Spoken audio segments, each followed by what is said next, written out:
Well, hey there, friend.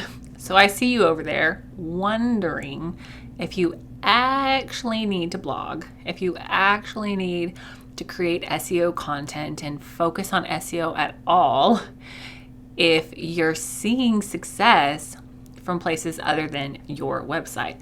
Like if you have a great YouTube channel, if you have a great podcast, or social media is bringing in those leads, I see you wondering if SEO still matters, if blogging still matters. And in case you haven't listened to episode 127, spoiler alert, it does. It does matter. Why? Well, partly because ain't nobody got time or the bandwidth to put all their eggs in one basket in case somebody drops the basket or sits on the basket or the algorithm changes for the basket. So today I'm going to walk you through 4 rules for a successful blog, even if you're seeing success on another platform like YouTube or podcast or social media or wherever your leads are coming from. And I'm going to give you some tips to know the rules for success for blogging and how to integrate that into your workflow so it doesn't feel like just double or triple the workload from what you're actually doing. All right?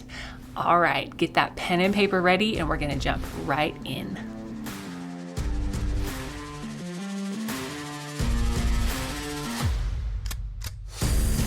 Hey there, fellow entrepreneur. Welcome to Simple SEO and Marketing with me, Faith Hannon. Do you want to grow your business with organic marketing and finally feel like you can understand SEO?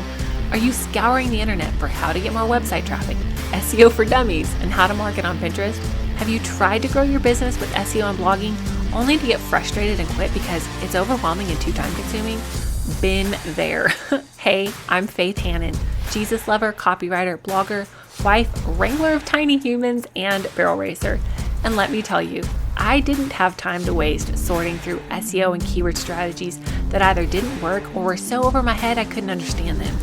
I honestly thought that SEO and blogging only worked for people with a PhD in tech jargon and a whole team of employees. Until I learned these secrets. Good SEO strategies don't have to be complicated, and creating and marketing great content doesn't have to take more than a couple hours a week total. So pop in those earbuds, slam some coffee, and let's grow your business with simple organic marketing and a healthy dose of biblical encouragement along the way.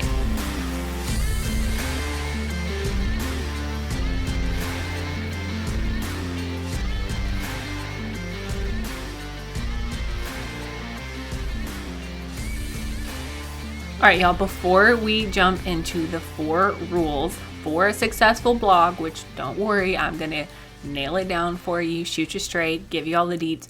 But before we jump into that, if you are still on the fence about booking a coaching call, a one-on-one coaching call, before the price goes up, I want to share a review with y'all so you can hear from somebody's words besides mine just what you can get out of a one-on-one coaching call with me. So this review is from my pal, because we're pals now. We weren't pals before, but now we're pals, Michelle Dewey. And Michelle is a genius with content repurposing and has started a podcast all about content systems for growth. So go check her out over there. She's so good at all the systems and ducks in a row and poop in a group stuff. But this is what Michelle said. Faith not only knows SEO, she understands the world of online business. I dabbled in understanding SEO and keywords before, but I didn't really get it. After working with Faith, I get it because Faith simplified it into a language I could understand. No SEO jargon or overcomplicated strategies. Just straightforward, actionable advice that I could implement immediately. She literally held my hand and walked me through the process. Here's the best part. I've seen a 25% increase in the new users on my website within just 3 months of working with her. For a girl that has struggled for years with website traffic, this is huge for me. As an online business, these numbers aren't just stats, they're game changers. Faith is incredibly fun and encouraging. It's like talking to a business bestie who pours out amazing business advice. Not only did she help me improve my SEO, but she also encouraged me to abandon the YouTube videos that were stressing me out and to start a podcast instead. I sent her to my pal Steph Gass, by the way. This one simple piece of advice has given me back precious hours in my business. If you're sitting on the fence about working with an SEO coach, let me save you the trouble. Book a session with Faith. Your future self and your business metrics will thank you. First of all, thank you, Michelle. You're making my little heart go pitter patter, making my pregnant self tear up over here. But I just wanted y'all to hear that. Hear those words from somebody else's mouth, metaphorically, about what she got out of coaching calls with me. Michelle actually had multiple coaching calls with me, but we were really able to nail down her SEO strategy for her website and her blogs, and just really help her hone in on where her strengths were and how to take that and capitalize on that in her SEO strategy. So if you're on the fence, make sure that you get that coaching call bought before the end of September, because prices are going up.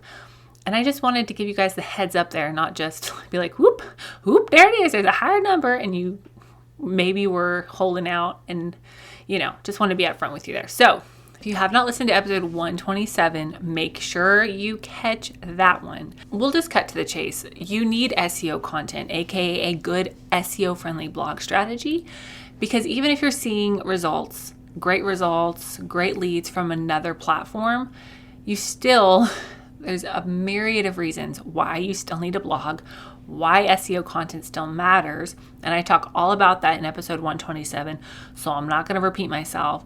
But then the question remains, well, how? How in the cotton picking heck do I have a successful blog? How do I do it, Faith? I'm an Instagrammer, YouTuber, podcaster, TikToker. Is that what you call yourself if you are big on TikTok? I don't know. If you are something else, but you're not a blogger, how do you do it? What do I do? Teach me the ways of your people. This is what I'm hearing, okay? And does blogging even work? Is it even worth my time? Or is it just like an insurance policy? And I have the answers to all of those questions for you today. So don't worry. Yes, blogging works when, this is the big caveat here, when you do it the right way. Now, I actually shared some real results from real clients with context, praise the Lord for y'all, back in episode 87. Where I walk through, okay, I've had this client, this is the general overview of what we did, this is what they were already doing, and this is the percentage increase that they saw. So if you are somebody who wants cold hard facts, go listen to episode number 87, okay? Because, and I want to show, tell you guys all this, because I don't want you thinking I can just go write a blog and be like, meh, and see results. Because yes, you can just write a blog, but you're not going to see the results that you want and truly that your business needs if you don't do it the right way, the way that I teach you, the way that I figured out and tested with client after client after client and student after student after student, okay? Because there are a lot of entrepreneurs who quote blog, air quote blog, or they repurpose their podcast or their YouTube or whatever into a blog, but then they don't do it the right way, and they don't see any growth, so they give up, they quit, and they call me dirty names like you lint, lickin, cootie queen. You lint, lickin, cootie queen. Y'all remember that commercial? That was the best commercial. I loved it so much. So you need to do it the right way. The right way, all right? So rule number 1 is you need to know the rules, quote, for success on each platform and be able to distinguish them. So Instagram is not Google, is not YouTube, is not Pinterest. They all have different audiences, different strategies, different keywords, different search algorithms, right? You cannot take what's worked on Instagram and apply it to Google or YouTube or Pinterest straight across the board and expect to see the same level of success. And the same thing goes in reverse, right? If you have a great blog and you're wanting to see some success on social media, you can't take the same rules that work in blogging and apply them to your social media and expect everything to just transfer over hunky-dory, okay? A while back, I had a client who we were trying to revamp her. She had a lot of success on Instagram, but she was trying to breathe life into her blog and her website. And she kept bringing up her Instagram strategy and her Instagram titles. And I was like, that's great for the Instagram, but it does not, those kind of titles don't work for blogs because those words are not searched. You can use those words like other places, but you have to use words in the way that they're searched to come up with a search engine. Okay. So think of your blogs. Here's a great mental shift for you to make here. Think of your blogging strategy as something that needs to answer questions that people are asking and typing into Google. Not so much about entertainment. Okay, so you need to make that distinction there. And then there are little bitty rules that make a big difference, like your title size, your meta descriptions, your tags, your keyword size, your keyword placement, your keyword frequency. All of those things make a big difference in the success of your blog and your overall SEO strategy. But if you don't make a distinction mentally of like, oh, these are the SEO Google blog rules and these are the Instagram rules, then you're just going to be constantly frustrated, right? Like it'd be like trying to play football on the basketball court. Like you're just not going to you ain't going to make the shots and you're going to get a lot of fouls. Ask me how I know. All right, number two. The number two rule for success here with a blog is you have to know your ideal keyword size, because the fact of the matter is the size of keywords, which when I say the size of keywords, I mean how frequently, how many times this keyword, long tail keyword, keyword phrase, however you want to put it, you need to know how many times that keyword is searched per month on average. And you need to know the range, the size of keywords that your business can go for. Your SEO street cred has a lot to do with that, as well as how much content you can produce, how many people you can get your stuff in front of, like with your email list or your existing social media platform. I actually have developed a whole formula for this just through trial and error and what's worked with clients and students. And I have a whole formula for this that I share with you, give you inside of my signature course, the Organic Marketing Framework. If you grab the course, the Organic Marketing Framework, you'll get that formula and know how to use it as you grow. And if you book a coaching call with me, I'll figure out where you fall in that and plan your keywords accordingly, okay? But if you're not going for the right size of keywords, then you're either too big of a fish in a teeny tiny pond, or you're a teeny tiny fish in a huge pond, and you're just going to get lost. Your content's not going to get found, and you're never going to really rise to the top like your business genius deserves. Okay? Hey friend, I know you're trying to grow this business, but does it feel like it's not really going anywhere? Did you know that we can actually fix the back end of your business so that you have some great SEO? Did you know that we can repurpose your podcast or repurpose your blog and help you grow faster? Did you know that was even an option? If you're thinking, oh my goodness, Faith, that would be amazing, then head on over to faithhannon.com/coaching or click the link in the show notes. In just 1 hour of your time, we'll get you a marketing plan in a box with the exact keywords that you need to be going for, how and where to implement them, and at least 3 months of SEO-focused content planned out for you. Let's get your coaching call on the books right now and get your marketing strategy headed in the right direction. Spots are limited, so don't wait. And I cannot wait to help you finally get the breakthrough you've been waiting for and jumpstart your business dream back to life.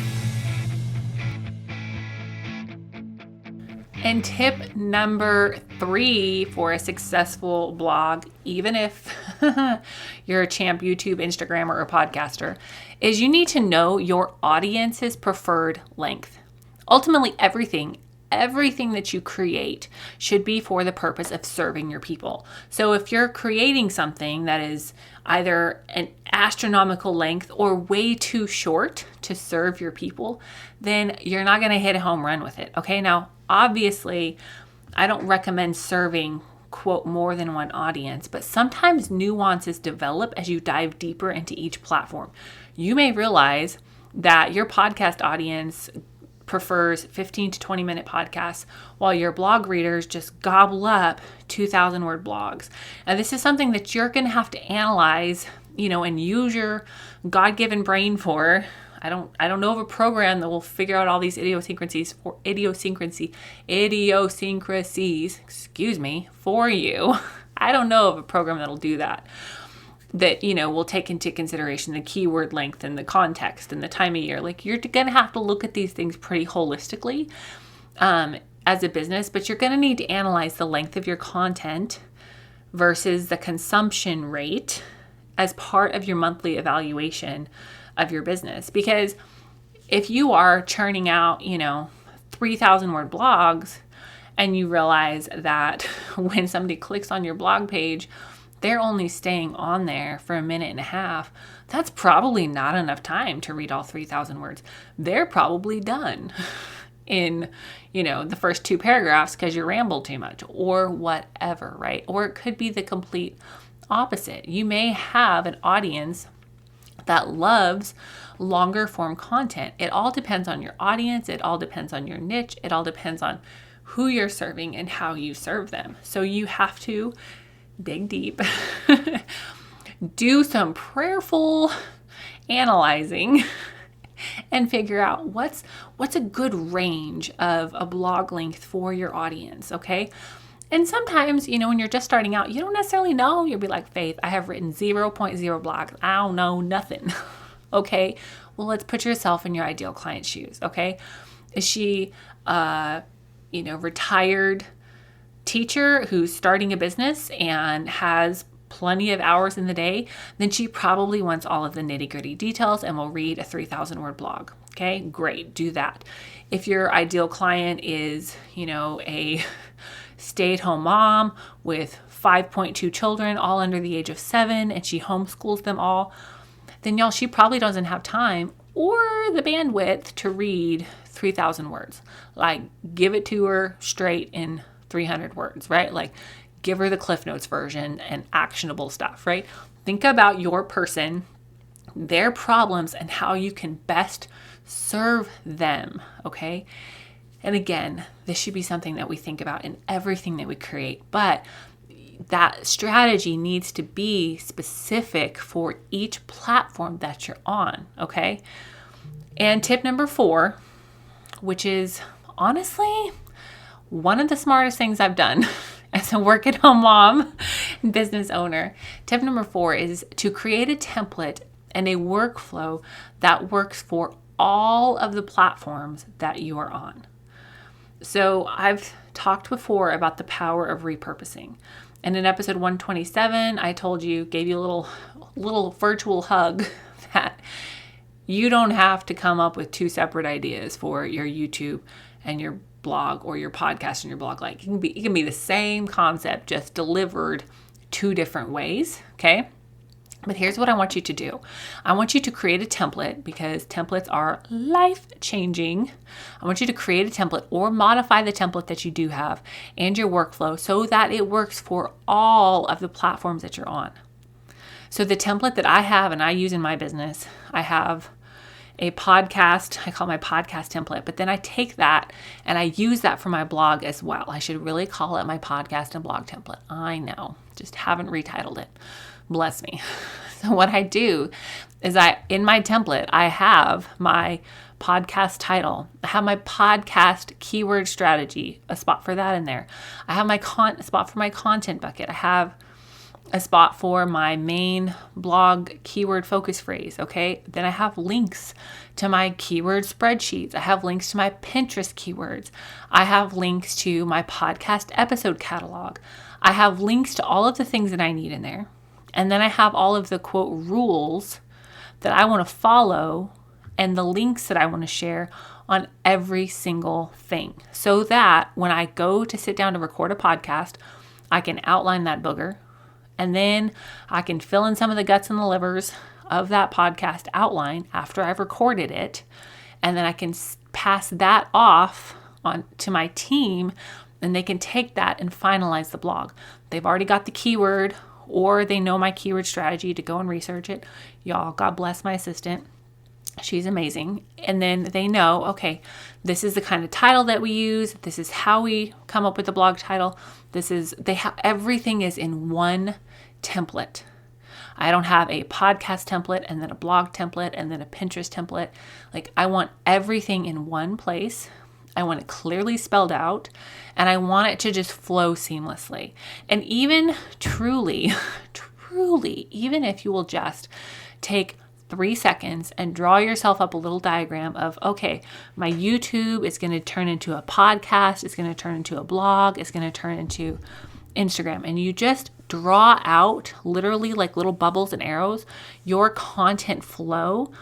Just even that visual element will help your brain realize, oh, okay, so this is how it's going to flow. So let's create something that I can have all of the rules for success on one document and one workflow. It'll make your life so much easier. So much easier. So I'm excited for y'all to take these 4 rules for success and start seeing results with your blog. Again, if you don't really know the nitty-gritties of blogging in and out, then make sure you either grab a coaching call with me or get access to my signature course, The Organic Marketing Framework, or both. And because they don't overlap a ton. And we'll see where I break down exactly, okay, you take your keyword, you put it here. This is how you write a blog that people actually want to read. Because the fact of the matter is, you can figure out all of this for yourself, absolutely. Or you can take somebody's years of experience working with tons of clients and just take that, plot that into your workflow, and shortcut to success. Because I created this because I want y'all to see success with SEO and with blogging way faster and way easier with way less oh crap moments than I had. So I pray that this episode blesses y'all and that you're able to just sit and reformulate your workflow and some of your strategies and really your mindset around SEO and blogging so that you can truly start seeing some success from your website and some results and leads from your website as well. All right, y'all, we'll talk with you next episode. Thank you so much for listening in today. Hopefully this episode gave you some really tangible tips for better SEO and marketing to get more leads and more sales from your website. If it did, can I ask you a quick favor? Would you please share this episode with a friend and then just take 10 seconds and go leave a written review on Apple Podcasts? That is the very best way to help more Jesus-loving entrepreneurs scale their businesses so that they can help more people with their gifts and make an even bigger impact for the kingdom of God. And guess what? We now have a Facebook community where we can learn, hang out, and laugh. Go join the Facebook group now. It's linked in the show notes. And all the other things, courses, coaching, and copywriting can be found at my website, faithhannon.com. Until next time, God bless, and I'll talk to you soon.